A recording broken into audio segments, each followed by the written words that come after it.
நான் சொல்கிறேன், சுயநலம் தான் இன்று சமூகத்தில் நடக்கக்கூடிய பெரும்பான்மையான பிழைகளுக்கு அடிப்படை காரணமாக இருக்கின்றது. எதிரணியில பேசிட்டு போனாங்க பாருங்க, யாருக்கும் பயப்படாதீங்க, 4 பேர் என்ன பேசுவாங்கிறதுக்காக பயப்படக்கூடாது அப்படிலாம் பேசினாங்க.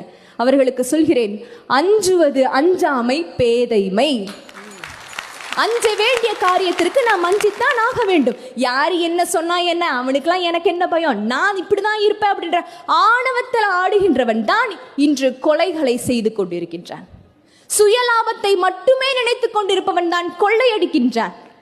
தான் விரும்புற பொண்ணு தன்னை விரும்பினாலும் பரவாயில்ல, எப்படியாவது அவ எனக்கு கிடைச்சே ஆகணும்னு நினைக்கிற ஒருத்தன் தான் ஆசிட் வீச்சுகளை எல்லாம் செய்து கொண்டிருக்கின்றான். சுயநலம் தான் இன்று உறவு சிக்கல்களுக்கு எல்லாம் காரணமாக இருக்கின்றது. அதனால் தான் இன்றைய விவாகரத்துகள் கூட அதிகமாகி கொண்டிருக்கின்றது. இந்த சுயநலம் என்ற சொல் மிகவும் தவறானது. அது ஆக பெரும் வசை சொல்லாகத்தான் இந்த சமூகத்தில் நிலவிக் கொண்டிருக்கின்றது. களையப்பட வேண்டிய ஒன்றுதான்.